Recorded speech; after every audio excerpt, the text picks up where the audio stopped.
Where's he going?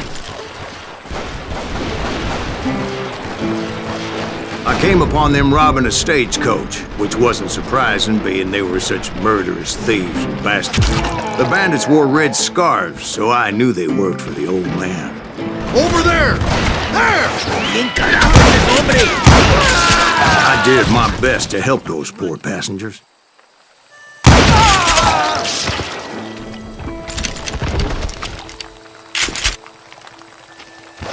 Get him!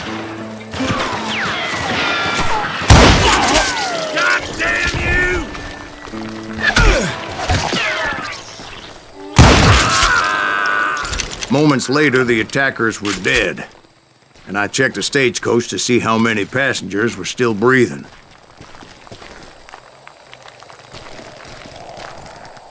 None. It was then I wondered if the rocks weren't hiding more bandits.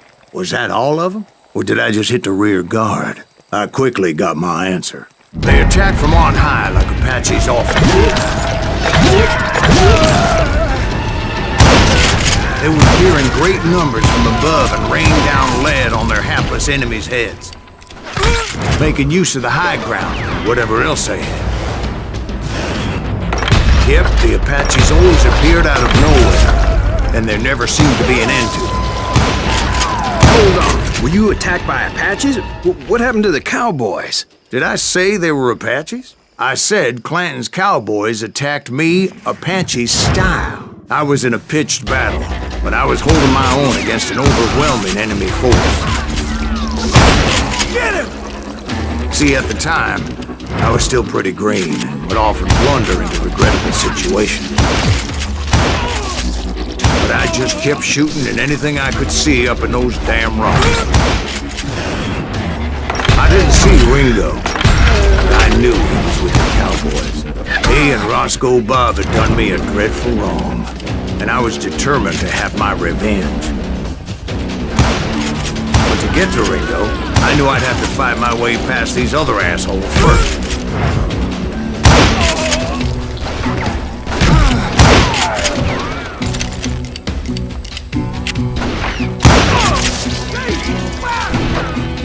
Unfortunately, I was running out of ammo.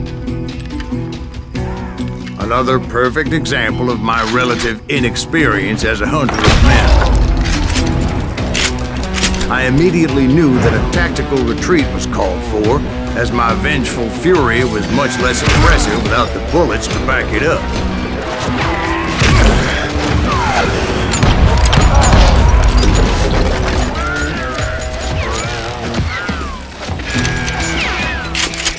Finally, they managed to corner me.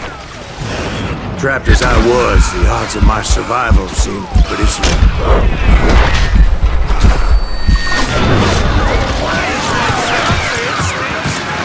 Luckily, serendipity was on my side as I suddenly spotted a way out of my predicament.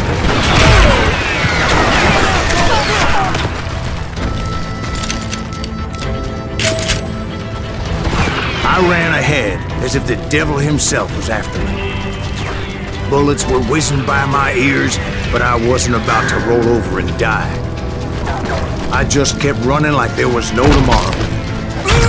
Because there wouldn't be if Clanton and his men caught up with me. As I was scurrying around those caves, I thought, what was I thinking? Going up against a gang like this?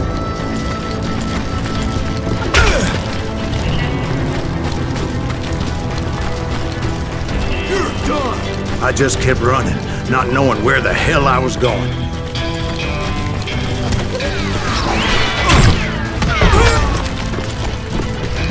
And that's when something miraculous happened. Like manna from heaven, I found the desiccated remains of what looked like an Apache warrior.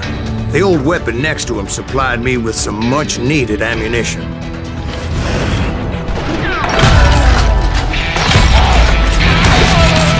Bat Masterson once told me it was more important to be lucky than good, and he would know.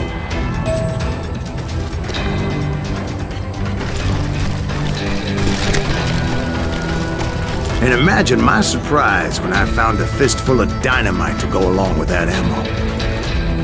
That stroke of good fortune evened the odds and bolstered my confidence. It was time to turn the tables.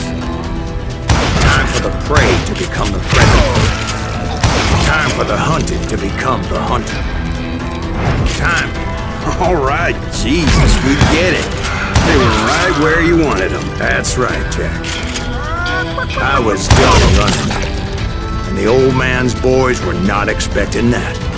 No, sir. I came at them like a wildcat. My fury knew no bounds.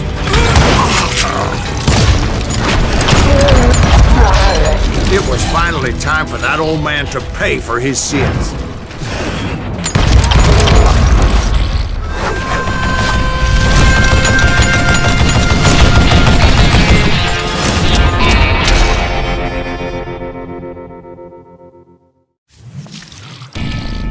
I yelled out at the top of my lungs, "Clanton, I'm coming for you!"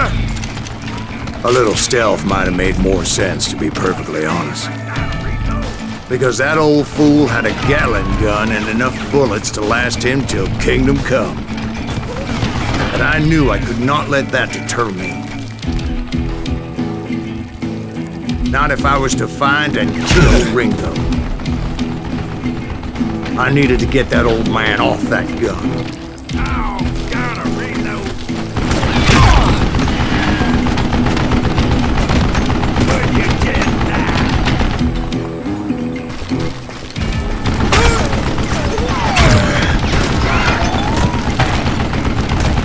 I don't know how you lived this long.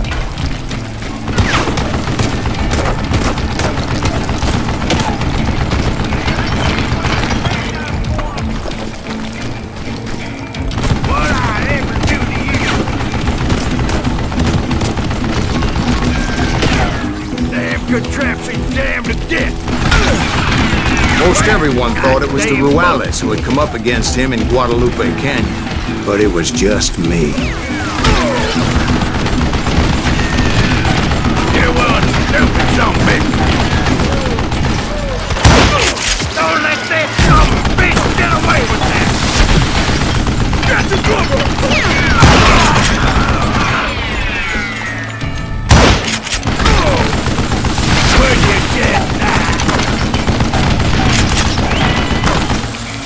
What a piece of crap! I don't know how you lived this long.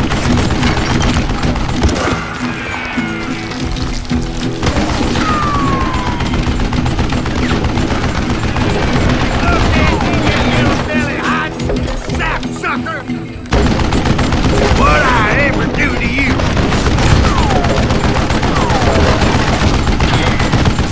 Do I gotta reload again? Wait! Goddamn bullet!